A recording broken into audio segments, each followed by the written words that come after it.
তো আমি আজকে আপনাদেরকে দেখাবো হচ্ছে কোরিয়ান টেকনো ভ্যালি। এটা মূলত হচ্ছে সংনামে। এইখানে মূলত যত ধরনের সফটওয়্যার কোম্পানি আছে বা যত বড় সফটওয়্যার কোম্পানি আছে সবগুলো আসলে এইখানে। স্যামসাং, তারপরে রোবোটিক্সের অনেকগুলো কোম্পানি আছে, তারপরে এলজি, তারপরে হচ্ছে মানে অলমোস্ট যতগুলো বড় বড় কোম্পানি আছে সবগুলোই হচ্ছে এই এরিয়াতেই আছে আর কি। তো আমিও এখানে কামলা টামলা দেই। আমি এখানে একটা কোম্পানিতে কামলা দিই। আমার কোম্পানি হচ্ছে এটা। সো এটা তো দেখা যায় না আসলে, একটু দেখাই। ওরে বাবা, এই কোম্পানিতে হচ্ছে আমি কামলা দিই। আর আমি একটু দূরে গিয়ে দেখাবো না। সো এখানে সবগুলোই বড় বড় কোম্পানি। ওই যে ওই পাশে দেখা যাচ্ছে, ওই পারে একটা রেস্টুরেন্ট আছে অনেক সুন্দর। গত পরশু দিন খাইতে গেছিলাম। সো বেসিক্যালি আমি এখানে কামলা দিই। হচ্ছে আমার কাছে মনে হলো যে জায়গাটা কামলা দিই এই জায়গার একটা ভিডিও বানায় রাখি, আপনাদেরকে একটু দেখাই আর কি।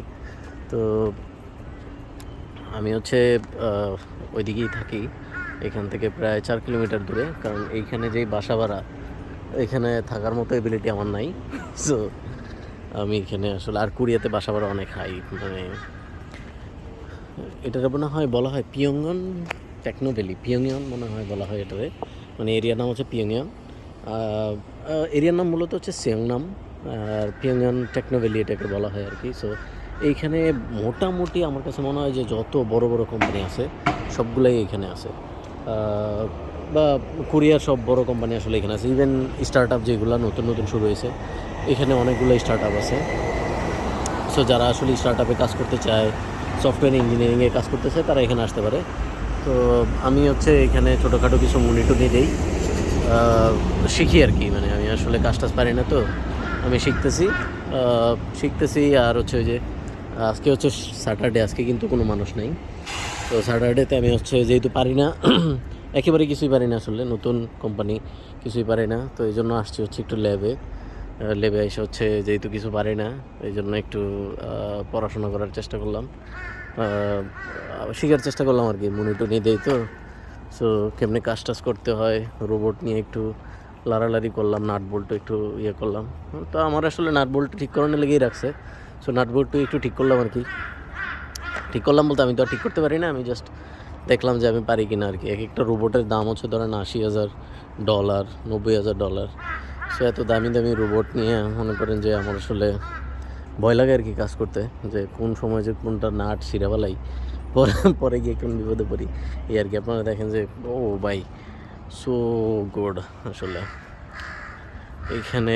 মানে ভাই, কি বড় বড় বিল্ডিং, সব বড় বড় বিল্ডিং, আর কিছুই দেখি না। এইখানে অবশ্য আপনার হাঁটার জায়গা আছে, বসার জায়গা আছে। তো আমি আসলে ওই বড় বিল্ডিংটা দেখানোর চেষ্টা করতেছিলাম। ওটা যে কোন কোম্পানি আমি জানি না আসলে, আমি এখন ওই দিকে যাইনি। আমার খুব ইচ্ছা যে আমি সবগুলো কোম্পানিতে একটু করে ঢু মেরে আসবো। আপনারা যদি দেখেন,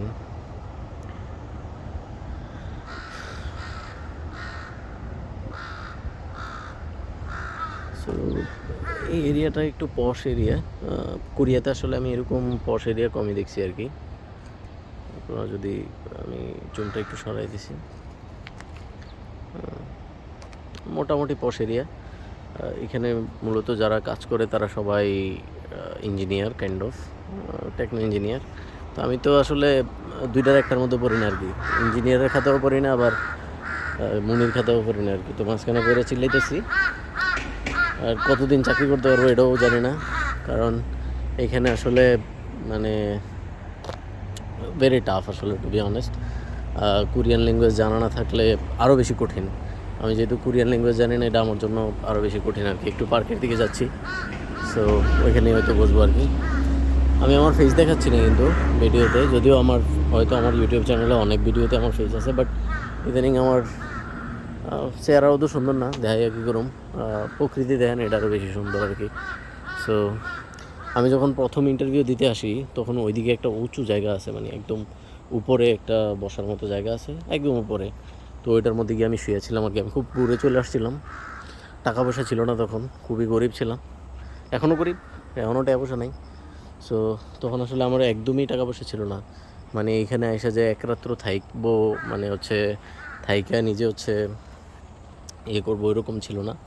তো মানে টাকা পয়সা না থাকার কারণে আমি হচ্ছে জিঞ্জু থেকে আপনার খুব সকালে চলে আসছি। খুব সকালে বলতে রাত্রের 12টার দিকে গাড়িতে উঠছি, এখানে এসে মনে হয় নামছি কয়টায়, 4টা বা 3টা বা 4টার দিকে নেমে গেছিলাম। তো নামার পরে তো এখানে চলে আসছি হচ্ছে সকাল 6টা 6:30টার দিকে। তো আমি এতক্ষণ কী করবো, আমার ইন্টারভিউ হচ্ছে দুপুর 2টায়। না, ইন্টারভিউ ছিল আসলে 10টায়, তো পরবর্তীতে টাইম চেঞ্জ করে হচ্ছে এটা আবার নিয়ে আসছে হচ্ছে 2টায়। তো তখন আমি আর কি করব, এখানে বসেছিলাম, ঘুমাইছিলাম। মোটেলে যাওয়ার আসলে যোগ্যতা ছিল না, মানে জিরো ব্যালেন্স নিয়ে আসছি তখন। সো এখনও আমার জিরো ব্যালেন্স। সো ওই আর কি, গরিবই হালে কাটিতেছে দিন, এই আর কি। সো আমি আসলে কখনো এরকম কি বলে মানুষ যে ব্লগ ট্লগ করে বানাই না। সো আমি আমার স্টোরিগুলো কইতেছি আর আপনাদেরকে দেখাইতেছি যে আমি কোথায়, মানে মানে এই জায়গাটা দেখানোর চেষ্টা করতেছি আর কি। সো আর স্টোরি কিছু বলার চেষ্টা করতেছি। এইখানে হচ্ছে আমি মূলত সবসময়, যদিও নিচে দিয়ে যাওয়া যায়, তো আমি একটু মজা পাই হচ্ছে আমি সবসময় এই চলন্ত সিঁড়িটা দিয়ে যাই। এটা হচ্ছে অফ থাকে সবসময়। আমি এটা যদি সামনে যাই এটা অটোমেটিক স্টার্ট হয়ে যাবে। তো আমি মূলত এটা দিয়েই হচ্ছে উপরে চলে যাই আর কি। সো এই যে শুরু হয়ে গেছে। সো আমি মূলত এটা দিয়ে উপরে যাই, ফার্স্ট ফ্লোরে যাই, তারপরে ফার্স্ট ফ্লোর থেকে লিফট নিয়ে তারপরে যাই। এটা আমার কাছে ভালো লাগে আর কি। আমি প্রতিদিন সকালবেলা আসলে এইভাবে যাই। হ্যাঁ, তো আসলে এই বড় বড় কোম্পানি দেখে চিন্তা করার কিছু নাই যে আমি খুব ভালো কাজ করি বা এখানে খুব বড় পদে আছি, এরকম কিছু না। আমি খুবই ছোটোখাটো একটা কাজ করি, কামলা দিই, হ্যাঁ, নাট বল্টু লাগাই রোবটের। সো নাট বল্টু পরিষ্কার করি, লাগাই, মাঝে মাঝে একটু প্রোগ্রামিং করি, এই আর কি। সো বড় কোনো কাজ করি না, বড় হওয়ার চেষ্টা করতেছি। এত জ্ঞান বুদ্ধি নাই আসলে মাথার মধ্যে, খুবই কম বুদ্ধি নিয়ে জন্মাইছি তো। সো আর এই আর কি। সো কম বুদ্ধি নিয়ে জন্মাইছি, সো ডিফিকাল্ট আর কি আমাদের জন্য।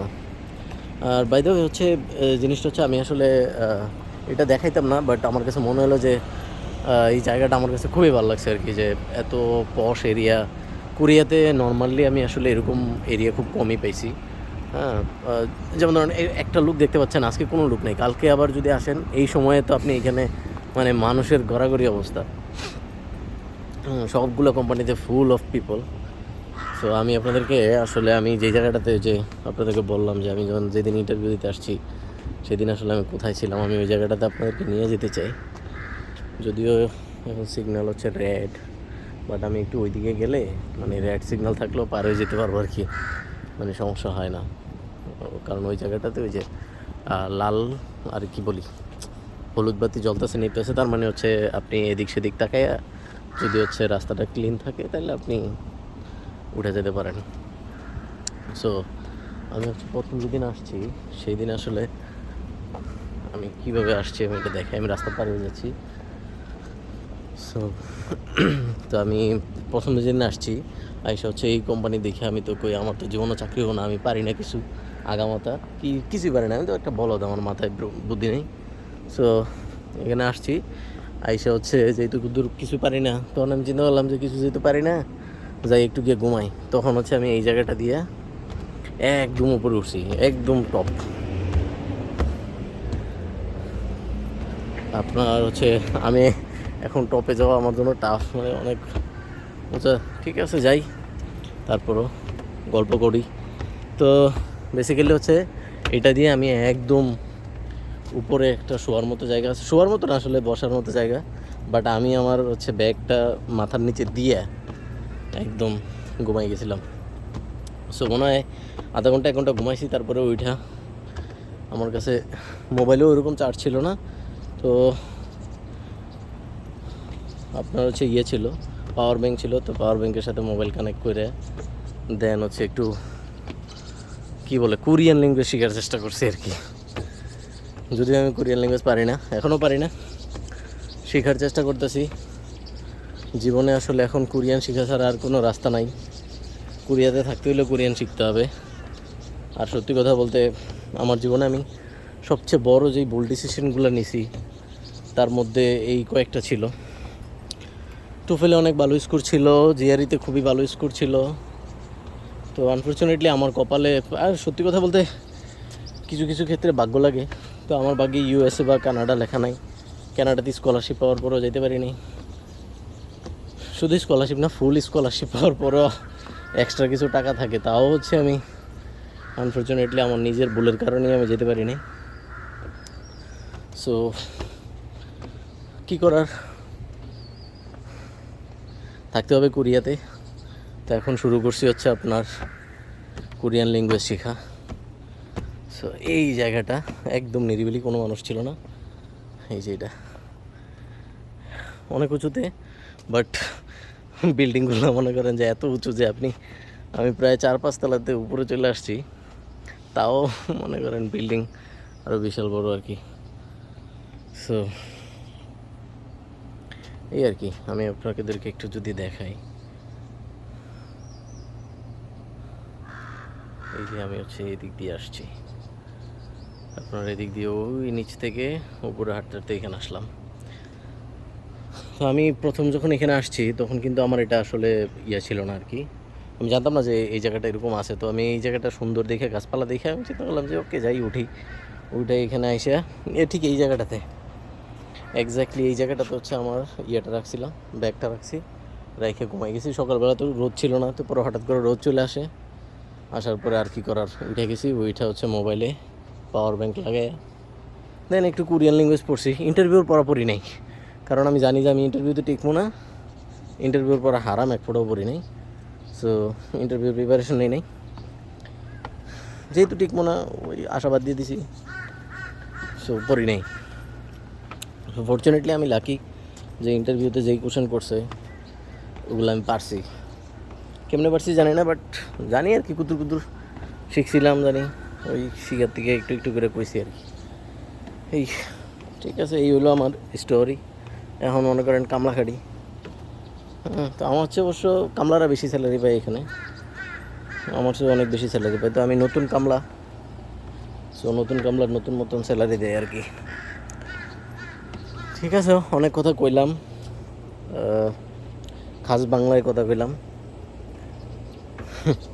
আমি আসলে ব্লগ বানাই না, সো ব্লগ বানানোর ওরকম ইচ্ছা আমার ছিল না কখনোই, কিন্তু এটাও কিন্তু আমার একটা চাকরি, বুঝতে পারছেন। আমি এর আগের ভিডিওতে বলছিলাম, যদিও আমার ভিডিও বেশি মানুষ দেখে না, তারপরেও বলি যে এইটাও কিন্তু আমার একটা চাকরি। এটার জন্য হচ্ছে প্রতি মাসে আমারে আপনার কোরিয়ান একটা সংস্থা আছে, হ্যাঁ, তো ওই সংস্থা থেকে হচ্ছে 10-15 হাজার টাকা দেয় যে তুমি এরকম ভিডিও বানায় আপলোড দিও, এর লিগে। তো দেই আর কি আপনার, যেহেতু ওরা বলছে। আর 10-15 হাজার টাকা খারাপ কি, বাংলাদেশি টাকায় 10-15 হাজার টাকা দেয় না, বাংলাদেশি টাকায় 15 হাজার দেয় না, আসলে 15 হাজার বেশি হয়ে যায় ডেফিনেটলি। এটা 10,000, ক্লোজ টু 10,000, 12,000 এরকম হয় আর কি মান্থলি। সো মান্থলি 2টা ভিডিও দিতে হয়, 2টা ভিডিও দিলে আপনার এরকম 15,000-এর মতো পড়ে আর কি। 15,000 হয় না আসলে, 12-13 হাজারের মতো, 12-13 হাজার বাংলাদেশি টাকায় হয়। সো ওইটা দিয়ে সত্যি কথা বলতে আপনার মোটামুটি আমার ট্রাভেল কস্টটা চলে যায়। আমার যে ট্রাভেল করতে হয়, হ্যাঁ, যেমন অফিসে আসতে যেই কস্ট লাগে সেই কস্টটা আমার কেটে গেলো, বা এক জায়গা থেকে আরেক জায়গায় গেলে ট্রাভেল কস্ট লাগে সেটাও চলে গেলো। সো এই আর কি, এটা একটা বেনিফিট। আর বাই দিস টাইম আপনার ভিডিও হয়ে গেলো আর কি, এই আর কি। Thank you so much. আরও অনেক জায়গা আছে আসলে, এই পুরো এরিয়া অনেক বিশাল বড় এরিয়া, আমি বিশাল বড় এরিয়া দেখাতে পারি নাই। সো যতটুকু দেখাইছি অতটুকুতেই হ্যাপি থাকেন, আর আমার ব্লগ দেখার চেষ্টা করেন, মাঝে মাঝে দেখেন আর কি, আর না দেখলেও সমস্যা নাই। ঠিক আছে, আল্লাহ হাফেজ।